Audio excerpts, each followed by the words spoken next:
आपने सुना नहीं कि मेमो गेट में बार ने कहा था कि पीपल्स पार्टी के साथ हुसैन हक्कानी को इक्वल अपॉर्चुनिटी नहीं दी जा रही, यानी इंसाफ नहीं हो रहा।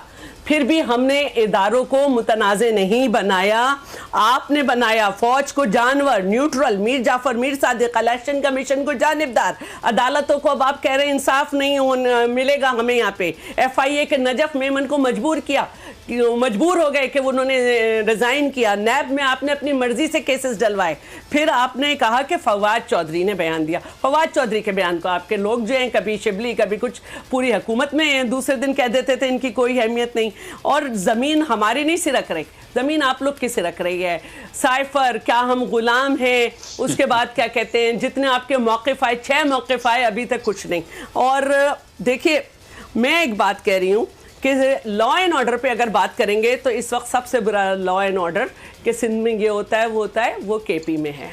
ठीक है, अब इन्होंने कहा कि माशाल्लाह इमरान साहब ने, ये वाहिद आदमी है, वाहिद वजीर आज़म है जिसकी हुकूमत आईनी तरीके से गई।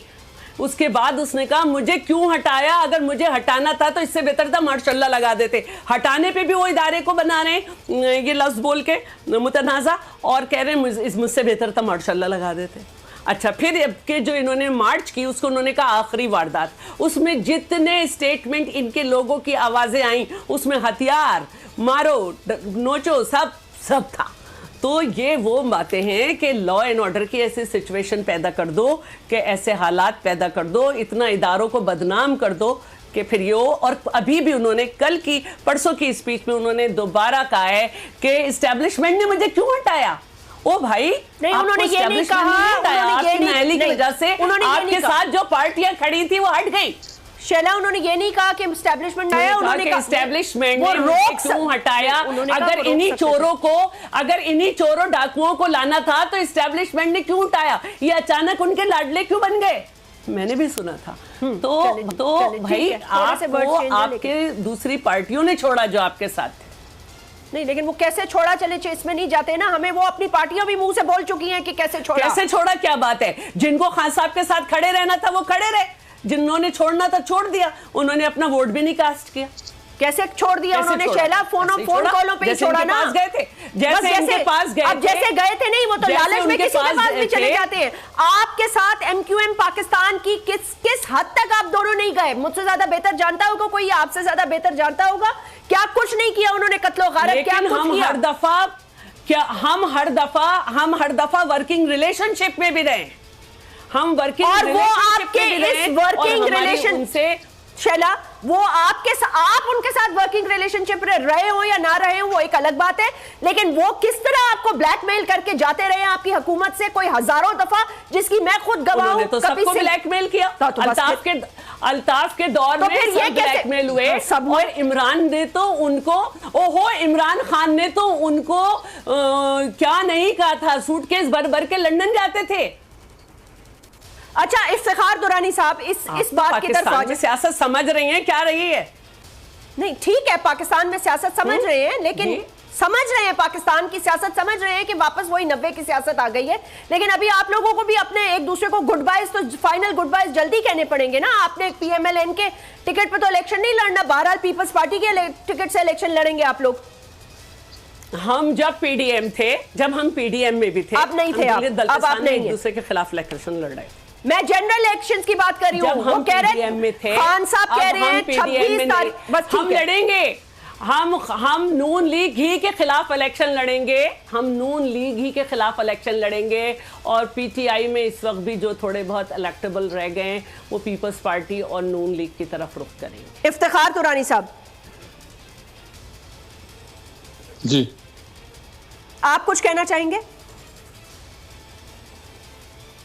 देखिए, ये जो इनकी माजी है ना, ये एक स्याह माजी है। शैला रज़ा साहिबा बहुत अच्छी हैं, मैं उनका बड़ा इज्जत एहतराम करता हूँ, लेकिन इनकी लीडरशिप बहुत टेंटेड है। दुनिया भर में इंटरनेशनली इनका नाम बड़ा बुरे तरीके से लिया जाता है, चाहे वो मुस्लिम लीग नवाज हो या MQM हो या पीपल्स पार्टी हो। और ये मेमो गेट से कभी जिंदगी में जान नहीं छुड़ा सकते। हुसैन हक्कानी तो कभी मुड़ के आया ही नहीं है। इसलिए नहीं आया कि वो अमेरिका में साजिश कर रहा था इदारे के खिलाफ साजिश कर रहा था वो। वो अमेरिका में जाके बता रहा था कि जरदारी साहब फरमा रहे हैं कि मुझे फौज से खतरा है, मेरी इनसे जान छुड़ा लें, ये वो कह रहा था। ये तो मुसलमान हकीकत है। दुरानी साहब आपको बताएं, यही वजह है। दुरानी साहब मैं आपको एक बात और याद दिलाना चाहती हूँ, मेमो गेट से ही इंपॉर्टेंट पॉइंट में रेस करना चाहती हूँ, दिमाग से ना निकल जाए। उस वक्त काला कोट पहन के सुप्रीम कोर्ट कौन गया था, ये भी तो याद कराए ना, या मैं याद कराऊं इनको? मेमो गेट नवाज शरीफ इनके साथ सपोर्ट कर रही है, मैं याद दिलाती हूँ। मैं याद दिलाती हूँ। मैं सिर्फ हिस्ट्री बयान कर रही हूँ। काला कोट आप इनकी मदद कर रही है ना। नवाज शरीफ गए थे, मैं मानती हूँ, नवाज शरीफ गए थे, मैं मानती हूँ, हमारे सियासी हरीफ है, गए थे। अब भी सियासी हरीफ है। बात यह है कि पाकिस्तान में इन 1 मिनट अभी भी हैं, बिल्कुल है, अच्छा अभी भी हैं। हमारा मुकाबला उन्हीं से होगा, इनसे नहीं होगा। इनका नवाब शाह का जलसा बता रहा है कि हमारा मुकाबला उनसे होगा। तो सिंध में आपका मुकाबला इनसे हो सकता है, लेकिन एहतशाम ज़मीर से शुरू हुए, एहतशाम ज़मीर से शुरू हुए, परवेज़ मुशर्रफ से 100 सीट मांगते रहे, जहीरुल इस्लाम ने उन्हें बनाया।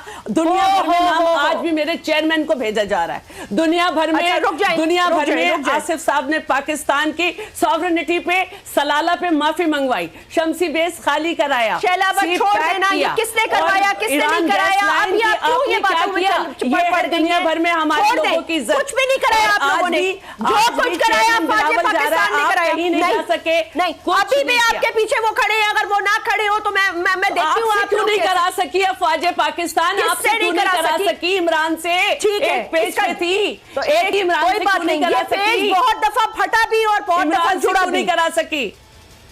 इमरान से क्यों नहीं करा सकी? नहीं, हमने तो सुना है वजीर आला पंजाब से कि जब नैपी बदलाते थे तो खड़े हो जाते थे, नैपी उतारनी बदलानी छोड़ दी तो खत्म। तो बस कोई इसमें कौन सी इतनी बड़ी बात है? नैपीज तो सारी 70 साल की हिस्ट्री में सबने पहनी हुई है। कोई किसी के हाथ से पहनता है, कोई किसी के हाथ से पहनता है, लेकिन नहीं पहनी हो, लेकिन इमरान खान तो हम गुलाम है का नारा तो उससे छुड़ाने दुरानी साहब। अब मुझे बताएं उनकी मेरिट क्या है? 10 पार्टी के जिसकी हो, पंजाब को उसके हवाले कर दिया, जिसको कहते थे सबसे बड़ा डाकू। पार्टी का मसला है ना, क्या मेरिट है उनकी? छोड़ दें, उनकी कोई भी मेरिट हो, इस तरह तो 50 लोग उनकी पार्टी में ज़बान नहीं है, उनकी पार्टी के पास ज़बान नहीं है, उनकी पार्टी के पास ज़बान नहीं है, उनकी पार्टी के पास जबान नहीं है कि वो उनके सामने सर उठाए। Okay Shaila, last comment from Iftikhar Durrani, please रुक जाएं। जी दुरानी साहब, देखें बात ये है कि ये बड़ा, मैंने जैसे पहले बोला ना, सिलेक्टिव इनकी ना वो जमहूरियत है। उसमें अभी इनके जो को चेयरमैन है बिलावल जरदारी कह रहा था कि ये इनका मार्च गैर जमहूरी है, इन्होंने 3 मार्च की वो जमहूरी हैं।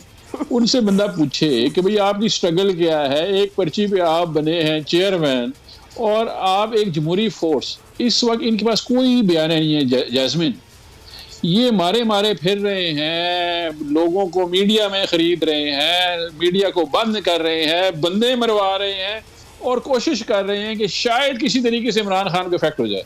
अच्छा। अल्हम्दुलिल्लाह इमरान खान खड़ा है, गोलियां खाने के बाद भी खड़ा है और अवाम उसके पीछे खड़ी है। दुरानी साहब, सारी ये बात ठीक है, ये बात ठीक है कि अवाम उनके साथ खड़ी है, बहुत अवाम है, उनकी मकबूलियत काफी ज्यादा है। मैं रैप अप की तरफ क्योंकि आना चाहती हूँ, मुझे जरा क्विकली बता दें, और शैला भी इसको ईगरली सुनना चाहती होंगी, 26 तारीख को क्या सरप्राइज देने वाले हैं वो? उन्होंने कहा ना तैयार हो जाओ, 26 तारीख को धरना खत्म, सीधी मुलाकात होगी पिंडी में। देखिए जैस्मिन, मैं कल लाहौर जाऊंगा, मेरी कल मुलाकात होगी, मुझे ऑनेस्टली नहीं पता। ये पूरी हमारी कैंपेन बेस्ड ही सरप्राइज पे। अगर आप देखें ना, ये डिस्पर्स स्ट्रेटेजी थी और सरप्राइज भी थी। शाह महमूद साहब एक काफिला लेके आ रहे थे, एक असद उमर साहब लेके आ रहे हैं, एक परवेज खटक साहब लेके आ रहे हैं, एक इसमें महमूद खान और मुराद सईद आ रहे हैं। तो उसमें ये है कि इसमें हमारी डिस्पर्स स्ट्रेटजी थी, और जब यहाँ पे आएंगे तो खान साहब को ही पता है कि उन्होंने क्या अनाउंसमेंट करनी है। ऑनेस्टली मुझे नहीं पता। ओके ठीक है, let it be a surprise. आपको क्या लगता है? You have 20 seconds, please wrap up Shaila. मैं सिर्फ ये कहूंगी कि वाकई ये मार्च सरप्राइज थी। लॉन्ग मार्च के नाम पे ढोंग मार्च थी, फिर टांग मार्च हो गई। इनके पास कोई सरप्राइज नहीं है, सारे बयान ये खत्म हो गए। जो भी आर्मी चीफ आएगा ये कहेंगे हम यही चाहते थे, हमारे प्रेशर की वजह से आया, और फिर वहां पे कहेंगे कि अब हम जो है वो इलेक्शन की तारीख के लिए दोबारा आएंगे। इलेक्शन अपने वक्त पे होगा। कब अपने वक्त पे कब होगा? मसलन 10 सेकंड है। जो आईनी उसका टाइम है, अगले साल होगा। हम तो सुन रहे हैं मार्च में अगले इलेक्शन साल होगा। और ये चेयरमैन की स्ट्रगल है कि आज आप जो हैं वो मजबूर हैं कि आप माने या ना माने, दुनिया उन्हें बेहतरीन वजीर खारजा कह रही है, आप माने या ना माने, बहरहाल खानदानी बैकग्राउंड भी कोई चीज है। आपकी बात का जवाबी वार इफ्तिखार दुरानी साहब ने हंस कर किया है। तो बहरहाल वो अकेले। शुक्रिया शैला रजा साहिबा और इफ्तिखार दुरानी हमें ज्वाइन किया। नाज़रीन, आज इंशाल्लाह ताला आपसे फिर मुलाकात होगी। 26 भी दूर नहीं है, पता चल जाएगा कि 26 तारीख को क्या सरप्राइज मिलने वाला है अवाम को। अपना ख्याल रखिएगा। अल्लाह हाफिज।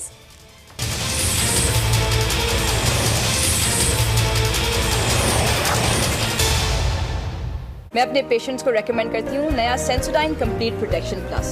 It's perfect. एक शख्सियत जो खबर के खवास पहुंचाए आवाम तक और रखे मुल्की हालात पर गहरी नजर, तो बनती है दी स्पेशल रिपोर्ट।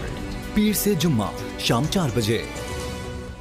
खबरों का पहाड़ा 3, 6, 9, 12 बुलेटिन्स का सबसे मुनफरिद नाम, बोल न्यूज हेडक्वार्टर्स।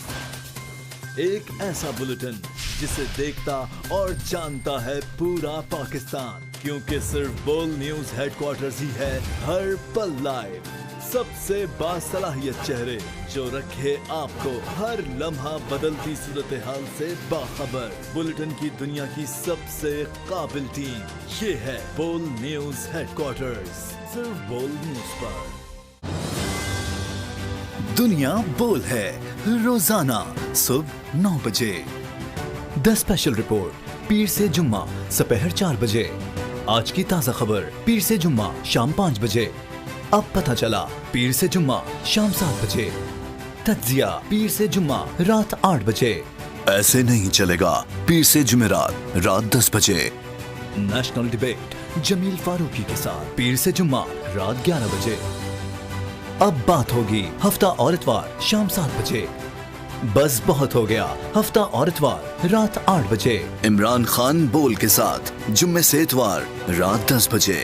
तब्दीली हफ्ता और इतवार रात 11 बजे, सिर्फ बोल न्यूज पर।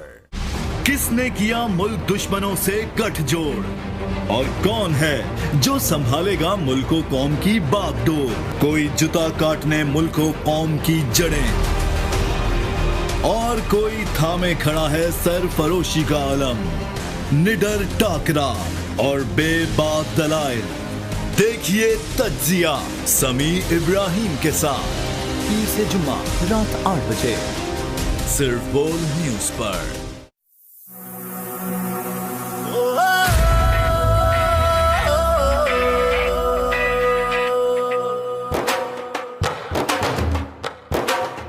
आजकल जिंदगी सुबह आउट ऑफ कंट्रोल है।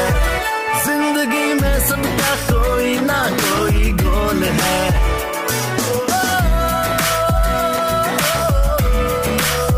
सोचता है हर कोई खुद को एक अनमोल है। करता है जो कुछ भी पर उसमें भी एक झोल है। मिलता है फिर वो ही क्यों दुनिया तेरी गोल है। देखता है आखिर बस नंबर 1 एक बोल है। दुनिया बोल है तेरी, दुनिया बोल है। दुनिया बोल है तेरी, दुनिया बोल है। दुनिया बोल है तेरी, दुनिया बोल है। दुनिया बोल है। दुनिया बोल है रोजाना सुबह 9 बजे, सिर्फ बोल न्यूज पर।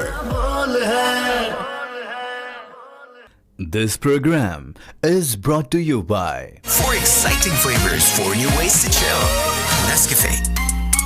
जब अदलो इंसाफ का आलम थामने वाला कोई ना रहे, ऐसे में एक वजूद जन तने तन्हा उठ खड़ी होती है और एक ही बाज गश्त सुनाई देती है।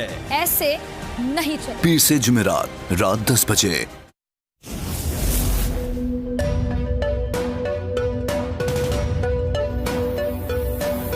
यहाँ सबको सिर्फ 1 मिनट मिलेगा। And your time starts now.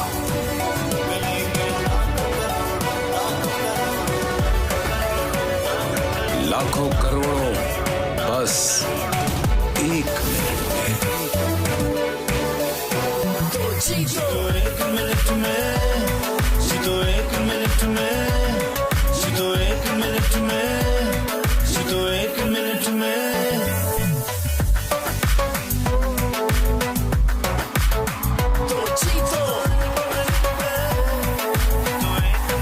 जीतो 1 मिनट में बुध और जुमेरात शाम 7 बजे सिर्फ बोल एंटरटेनमेंट पर।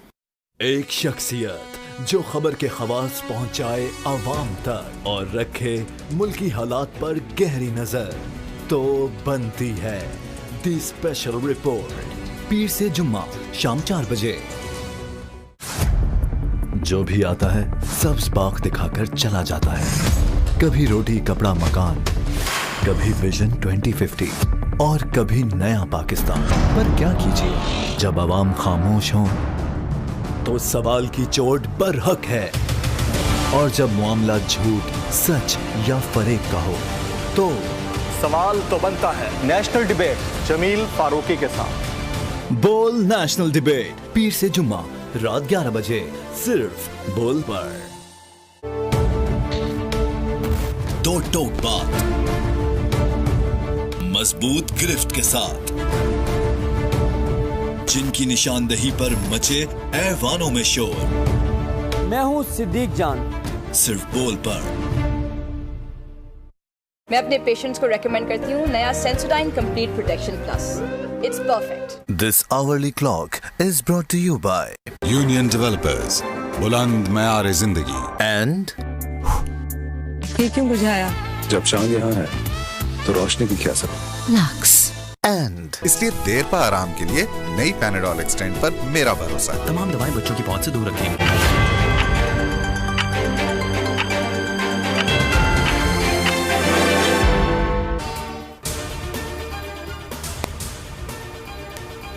इमरान खान पर हमला और अरशद शरीफ के कत्ल का मंसूबा लंदन में बना। लंदन में नून लीग के तर्जुमान का इंकशाफ। और तस्नीम हैदर शाह कहते हैं कि नवाज शरीफ के साथ 3 मुलाकातें हुई। मुझसे कहा गया कि आर्मी चीफ की तैनाती से पहले इमरान खान और अरशद शरीफ को कत्ल करना है। मुलाकातों की तस्वीर मौजूद है। नवाज शरीफ ने मुझे शूटर्स लाने की जिम्मेदारी दी, मैंने इनकार किया तो कहा गया कि शूटर्स का बंदोबस्त हो गया है।